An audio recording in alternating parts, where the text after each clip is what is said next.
Welcome to Hedia Podcast, where we discuss anything and everything that helps you to live your best life. I am Hedia Safieri, your host.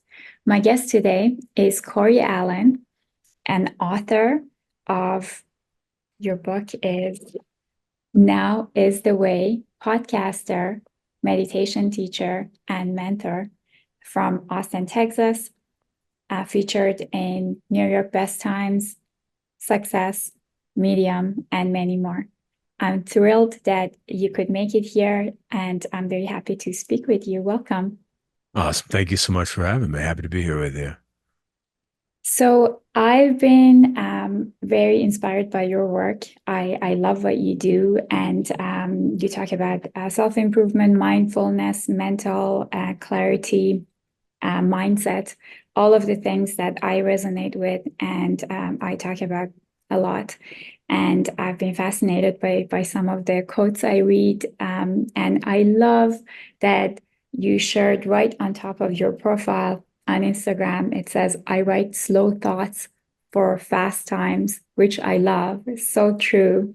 We live in such a crazy world and everything that's happening around us every day, a new surprise and new craziness.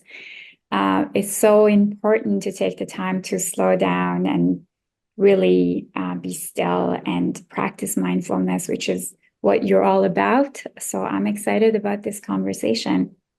Yeah, thank you. Me too. I agree. It's very important. Amazing. So I'm going to start with one of the quotes that you have. I'll read it and maybe we can talk about it. Sure. It says, being still and quiet for a few minutes a day gives your mind a break from input. That break creates a space in your thinking, which allows you to hear your inner voice and get back in tune with your inner campus. I love that because it's so true. We're always on this like go, go, go, fight or flight in our everyday life. And a lot of us forget to just sit and listen and be still. So, mindfulness is magic, as you say. Let's talk about that and some of the ways it changes everything in our everyday life. Yeah, I mean, so really what happens, I think, for people is that they get into this like momentum, right? They're always just kind of you're born, you grow up, you start doing this and that, and you find this path and this pattern of living that you get into. And I essentially what happens is most people, because there is no real like formal training or anything in mindfulness or some there's no event generally in our society like in school or something that teaches people how to be more self-aware and to become familiar with their inner life in the same way that they're familiar with their outer lives. And so they're not necessarily aware of what they're thinking, what they're feeling, and most importantly, the way that they're reacting to their experience. So they're conditioned by their, family, by where they grew up, by their age and all that stuff. And you just simply kind of react to whatever the stimulus is that you're experiencing at any time. And so generally what happens is by people never slowing down, they're just kind of reacting to one thing and then the next thing and then the next thing. And so they're living this life, a pattern of just constant reaction. And whenever you're doing that, you can't, it's much more difficult to be intentional about the way that you're living in the world because you're just always kind of like a pinball reacting to one thing into the next.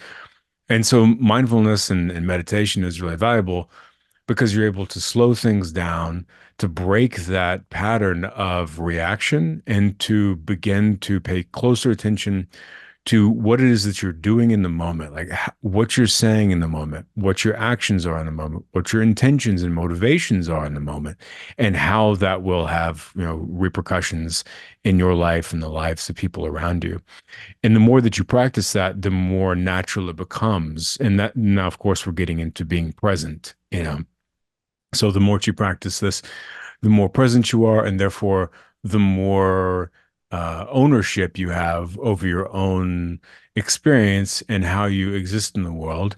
And that's just the functional side of things. But then just kind of the icing on top is that being more present, ideally, will also allow you to really absorb, kind of get out of the story of your mind about what you're meant to be focusing on or what's important to XYZ, and just really absorb the abundance and the beauty and the richness that is in every moment for us to experience. And it doesn't have to, that sounds kind of like lofty and like, poetic, but it's not. It's not like you're sitting around being like, I don't know, just like trying to be overly artistic about it. It's just even the nuts and bolts of just like sitting in a chair in your living room is amazing if you really can zoom out and be present enough for it. Because you're like, first off, it's crazy that I'm alive. This is weird. What I'm have all these sensations moving into my skin.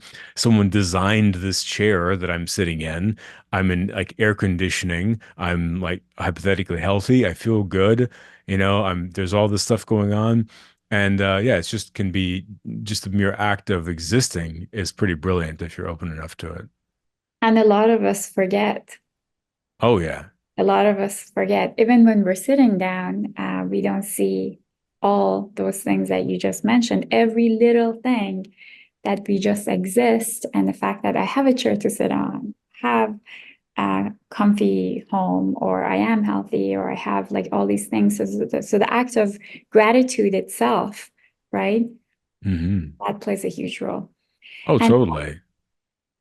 I was reading a study, and this is an older study now by Harvard, and they checked brains of humans. They did MRI on brains to see what mindfulness does to the brain. And as a result of mindful training, after 6 weeks, you can see the gray matter of the brain changing. So it can actually create more self-compassion and awareness, and they can see how it actually changes the physiology of the brain, which is so powerful. Yeah, it's amazing. There's so much research on that. I mean, it's like not only just changing the brain in terms of self-compassion, but the ancient brain, the amygdala part of the brain, our animal brain shrinks generally after X amount of meditation or mindfulness practice, and the frontal, lobes of the brain grow. And that's ultimately showing that what's happening is that the neuroplasticity of the brain is changing so that you are in more of a aware and conscious state of mind on a physiological level, as opposed to a fight or flight, as you said, in a reactive one. And I mean, that's one of the huge benefits of meditation and mindfulness is that it gets you out of this sympathetic nervous system state and into a parasympathetic nervous system state. And, any of your listeners that might not be familiar with that, with what that is that like human bodies can exist in generally in two nervous system states. One of those, as I said, is sympathetic, which is the fight or flight kind of anxious reaction one. And the parasympathetic is the more calm, relaxed, aware, feeling safe.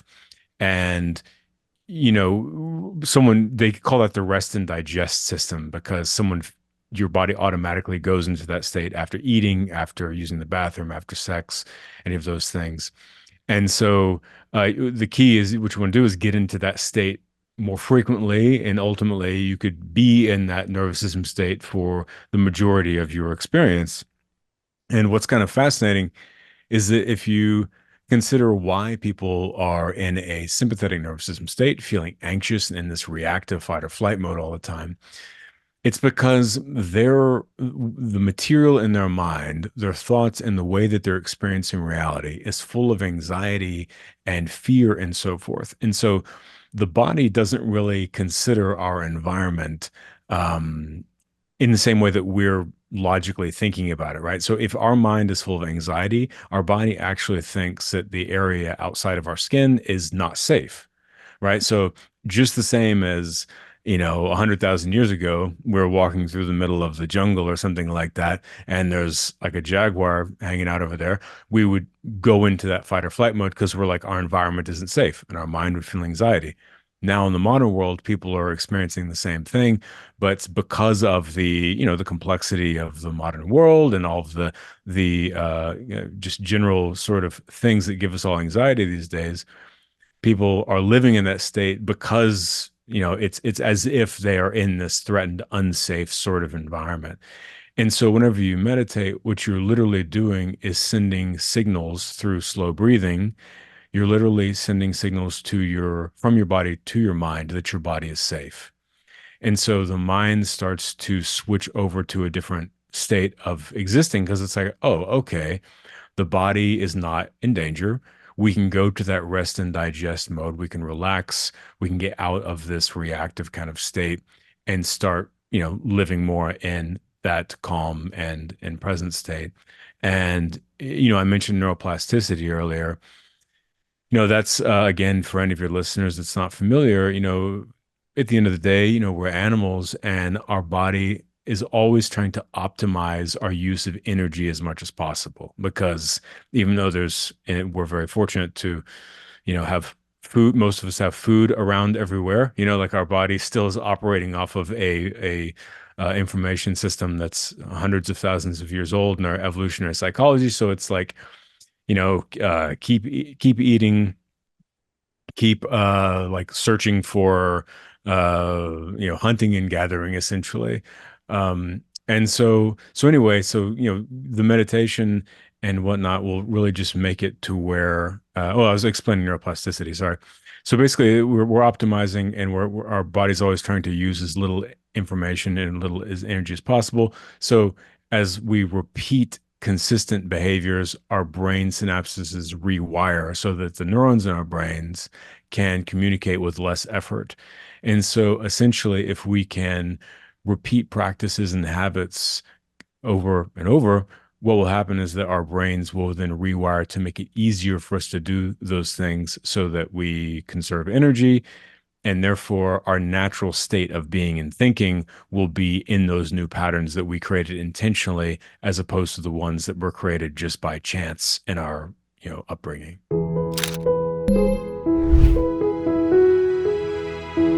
Amazing. And it all makes sense. And thank you for explaining the physiology behind it. It's helpful for everybody to know. Now, a lot of people say, especially a lot of people, and I used to say this, and I'm working on myself to practice meditation. But a lot of people with busy schedules and thinking, oh, I just can't sit down to meditate. What is recommended in terms of frequency? How do we train our mind to actually sit still and practice that mindfulness?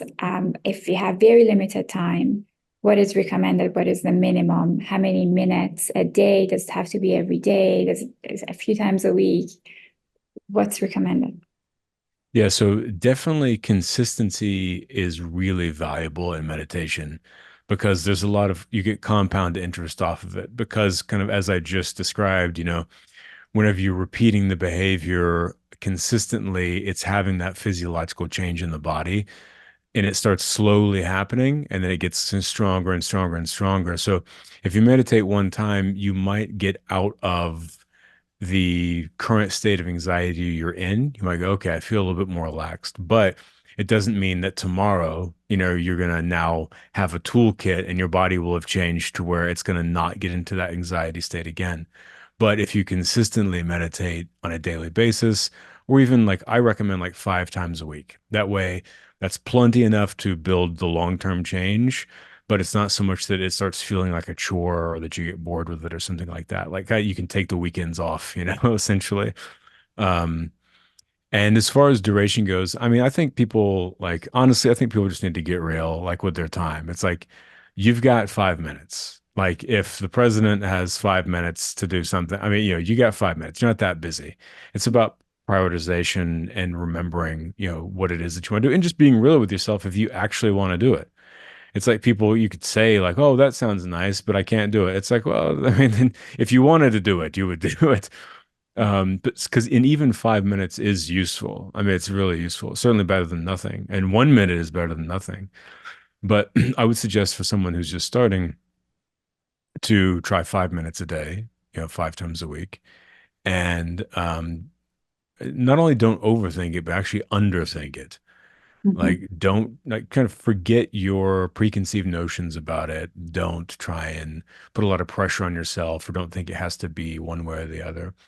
really exploring what it's like for you and experiencing what it's like for you in the moment is the most viable way to do it because it's sort of like if someone went to Paris and you've never been there before, and they can come back and they'll tell you all the things about Paris, and you'll go, "Oh, that sounds amazing," or you might say that sounds terrible. But you would say that sounds amazing, and then you know, you would not really have an experience of what it's like to go there. You would have your ideas that someone told you and kind of your other ideas you'd picked up through culture along the way, but you wouldn't really know what it's like until you get there. And meditation is the same thing. People have their idea of what it'll be, and that actually ends up holding a lot of people back because they're like, why am I not having this experience, whatever it may be? And it's like, well, because that isn't an experience that people have. It's just something you thought you were supposed to have, and then people beat themselves up and they go, I'm not doing it right. I quit. So just kind of like for going with an open mind and trying it for 5 minutes and uh, keeping it as simple as possible, which is really just closing your eyes, taking just a calm breath in, and whenever you exhale, just releasing the muscles in your body, and then another breath in, and again, just release the muscles in your body as much as you can. Just trying that for 5 minutes, and your mind will wander. You'll start thinking about something. And then when you notice that you're doing that, you just bring your mind back to the present moment. And if you need something to focus on, something that's really good to focus on is just your breathing, just paying attention to your chest kind of moving up and out. And if you want a simple, it's almost like a mantra to consider while you're meditating, the best one is to, as you're breathing, just think the word rising.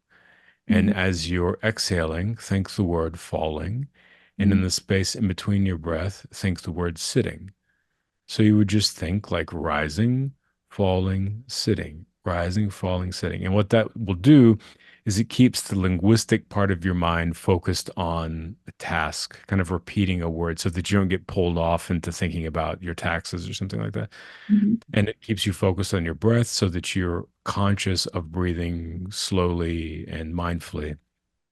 And just doing that for 5 minutes a day, you'll experience changes, in the first couple of days. And then after doing it for a few weeks, you'll start to notice different things, subtleties.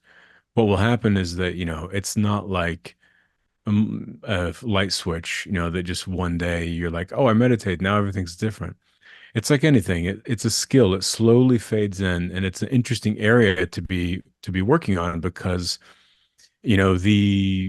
the change really that we're looking at is a change in our consciousness. And people aren't used to looking at their minds. They're not used to, in while they're experiencing reality, observing how they're engaging with that reality and how things appear different to them, how they feel different when they're experiencing things. And so what will happen is you'll get caught one day whenever you're in a situation where normally you might feel irritated or you might react without thinking. You just say something that is defensive or aggressive or whatever, or even just doesn't have to be negative, just anything at all. You're responding on autopilot. You'll notice that you have this moment of awareness to where you notice the impulse, the arising idea of like, I'm going to say this, and then you can stop and go, oh, wait a second, I actually have a choice here. And that's what mindfulness is being aware of what you're doing and saying in the present moment, and then choosing how you want to, direct that content. And so that's how you're a real social media person is whatever you call mental formations content. Um, but and then the last thing I would say is that a good way to make it a routine is by doing something called habit stacking. So that's for anyone of your audience that is not familiar, it's essentially you have a pre-existing series of things that you do every day, and this new behavior that you want to build into your routine, you put it in the middle of that. So middle of your routine. So what that would look like is, let's say you're in the morning time, you wake up, you drink a cup of coffee, you take a shower, then you brush your teeth, and then you go to work. Well, in this, you would wake up, you would drink your coffee, you would take a shower, and then you would meditate. and then you would go to work. And why that's valuable is because you're used to doing this chain of events, A, B, and then C and then D. You never forget to do them because they're ingrained in your routine. But by adding this new thing there, the thing you do before the new thing you add becomes a reminding trigger to do the new thing that you add in that routine. And so and so that way you won't forget about it. You'll just, you would have your coffee, shower, and then as you're going to brush your teeth, you go, oh yeah, meditate. I do that now. And then it becomes an ingrained habit. I love stacking. It's a great way because we're a creature of habits and building a routine. You don't think about it. You just go on that autopilot and you just automatically do it. And how long does it take to build a habit? Yeah, I think it's generally there's varying research, but anywhere from I think 30 to 60 days is generally what is agreed upon. And you just get up and do it. You don't even think about it anymore. Yeah. You talk about perspective, power of perspective a lot. I'm going to read one of your other quotes on that.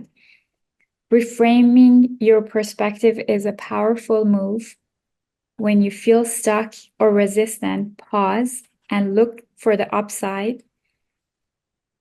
And instead of saying, I have to do this, you can say, I get to do this.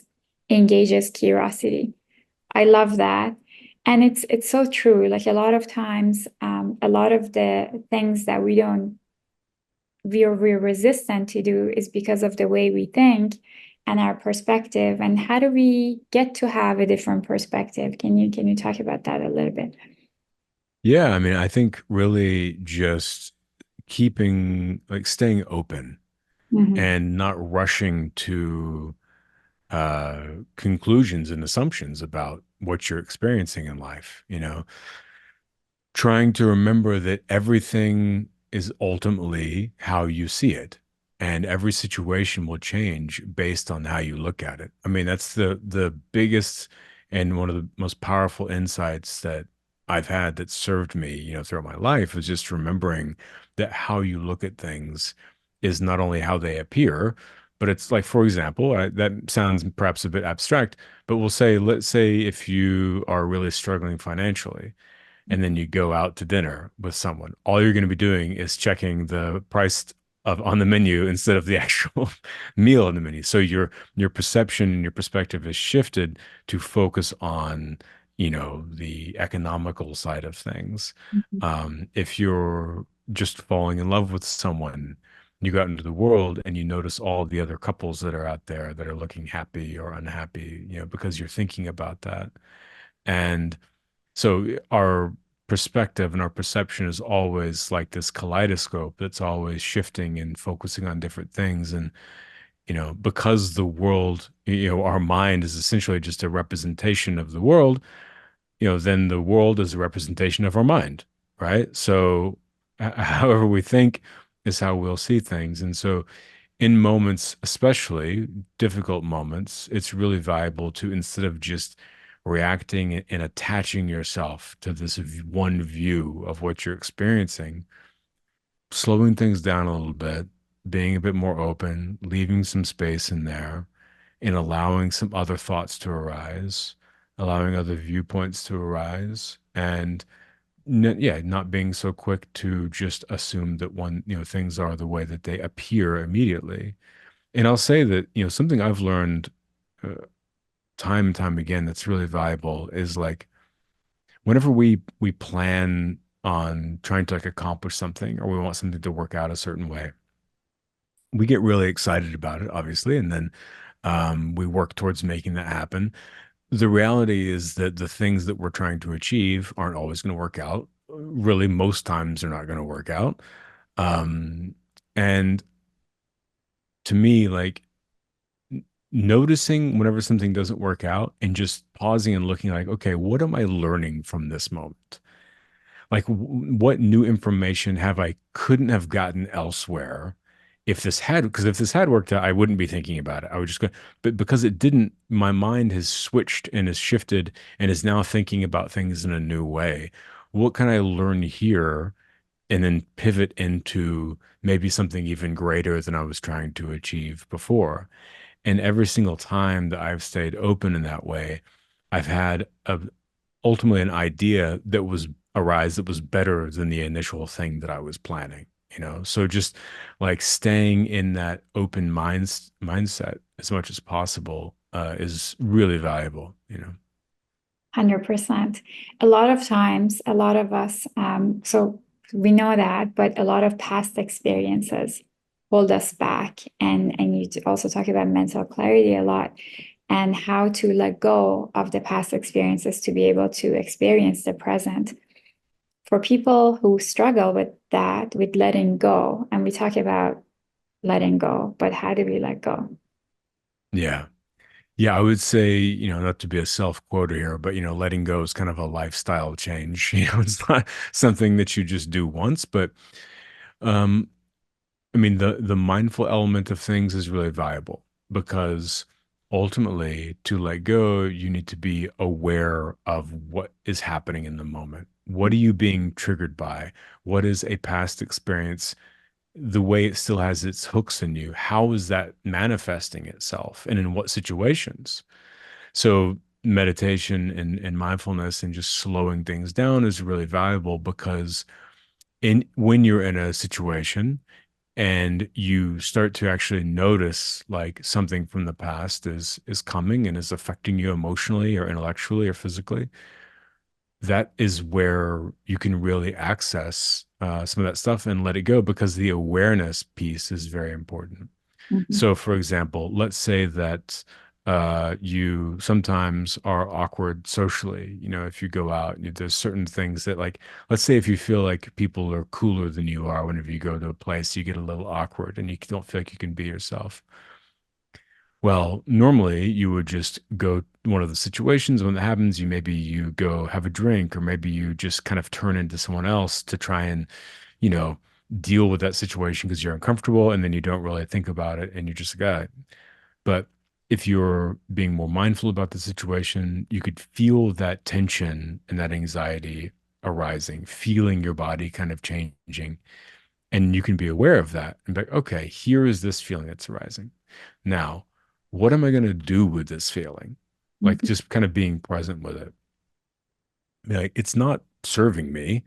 It's probably because from some past experience that you had whenever you were, your early stages of trying to find your place in social settings and things like that, you had some experience that gave you anxiety and made you uncomfortable and ultimately didn't make you feel safe, and you felt, so now you try and, you're worried about vulnerability in social settings and so forth. So just kind of recognizing that you're having this thing and then actually looking at like, let's look at reality, like what's actually happening versus what I'm feeling. Mhm. Let's create a distinction between that story, that emotion internally, and experience. So if you're feeling uncomfortable around these cool people, then you're like, well, what's really happening? Well, this is no different than any other interaction or like social situation I'm at. It's that I'm like seeing, I'm kind of creating this story about these people and myself. And because of what I'm still holding on to, this anxiety, I am having an unpleasant experience. So then as you recognize that that's happening, you can literally change your breathing, start breathing slow, more deeply, start relaxing, consciously relaxing, your shoulders, your body. Recognize that this tension that you're holding is really just kind of based on an illusion. It's just that sort of the story as opposed to being something real. And then just physically start letting that go and mentally start letting it go by shining the light of awareness on it. Now, that's all to say that then if you do that and then these people are being like rude to you or something, then mindfulness becomes you use it in another gear where you then go, well, I don't want to be here anymore. I'm out of here. Like these people do suck. I'm out of here, and that's another part of it too. But it's so true. Having that awareness to know when to pause, as you said, whenever it's a situation that you don't have to respond right away, or it's an awkward situation where you just have to stop and breathe. All of these things will help us navigate all of that. And a lot of times, not just the past, but also future people. Hmm. And the reason people can't be in the now is they're constantly can't let go of the past, and they fear of what they're missing out or what's going to happen in future, right? So all the benefits of mindfulness and meditation and breathing and all of that, which takes us back to everything you just said. Yeah, 100%. And I mean, that's one of the biggest things is we create these like self-fulfilling prophecies Mhm. where, for example, just to use the like social gathering situation again, if you start feeling anxious because you're like, "Ooh, no one's going to want to talk to me and I'm going to feel awkward there." Then you start feeling awkward and then you get there and then because you're being weird and awkward people aren't as open to coming to talk to you because they're like why is this person being so weird. I don't necessarily. So you kind of create the situation that you're assuming and being worried about, but as you said, if you recognize that you're feeling that way in the moment, then you're able to correct and sort of let go of those feelings as opposed to manifesting it into something real. 100%. And I read somewhere 90% of our thoughts are just thoughts. They never happen. They're just created, manifested by us, right? Oh yeah. Yeah, I Yeah. mean, at least 90%. I mean, I would Maybe say maybe 100%. 99%, Yeah. 100%. It's so true. It's so true. Yeah. I mean, not to get too granular here, but like, thoughts are just another form of sense. It's just more information. That's one of the things in Buddhism that's a valuable perspective is they have in classical, like in Theravada Buddhism, there's the five senses of smell, sight, hearing, taste, touch, but then they also classify thoughts as another sense. And thinking about it in that way can be very liberating because, particularly in Western culture, we're taught to think about our thoughts as almost this authoritative kind of parent God voice that is like has some, say over us all, but it's just data. It's just sense information. So in the same way that you smell an orange, you're like, oh, that's an orange. Cool. Well, you have this thought, and it's like it's just the same. It's just there goes information. The difference in the reason why um we become so controlled by them or so influenced by them is because they're coming from inside of us as opposed to outside of us. So, an example, and I've tried to use this example on podcasts, talking to, people live in presentations, and it never really seems to work, but I'm going to keep repeating it until one day it makes sense to someone other than me. And that is that like if you like in the morning whenever you wake up and you take the covers off and you feel cold, you recognize I'm cold, right? And then you go and you go outside, you go on a walk, you shower, you warm up. You don't go on thinking you're cold, right? You experience this sensation of coldness Mhm. for what it was, then let it pass because you recognize it's just this momentary feeling, and then you moved on to the rest of your day. You're not out sweating like 4 hours later thinking I'm still cold from this morning. It's like, no, you saw what happened and moved on with the present. But we can have this thought that's like, I'm going to fail today. And then hours later, we're still like, oh God, I suck. I'm going to fail. This is terrible. But really, it's just the same type of thing. It's just arising information, just like the feeling of cold, the scent of an orange. It's just more data moving through the stage of our mind. And through meditation and mindfulness, you can recognize that, again, in Buddhism, they just refer to all of that as mental formations. It's just stuff flowing across your mind. It's not truth. It's not even accurate. They're just notes that it's basically your mind is trying to help you. It's like, here's all these pieces of script about reality. Grab whatever you want. We're just trying to write material. You're the director here, you know? And so whenever you recognize that, this again, back to this intrusive negative thought of like, I'm going to fail today, you can recognize that as like, oh, that's not a fact. That's based on nothing other than I'm a little tired or I'm feeling anxious for some reason. It's just this thing you notice for it is essentially noise and let it go and move on with what you're actually experiencing as opposed to something that just moved across your mind. I love that. Cory, if you had to give one um, tip or share one thing with people to live a better life, what would it be? Hmm. Let's see. Trying to think of something that's important. Um,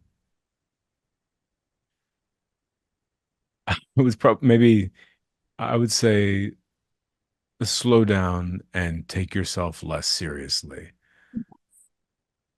I love that. So important. So Yeah. important. So simple, but so, so important. Yeah. Like it's all going to be fine. Like, you know what I mean? It'll be fun. Yes. Yeah. Thank you. Thank you for this. Mhm. Well, the time is coming to an end.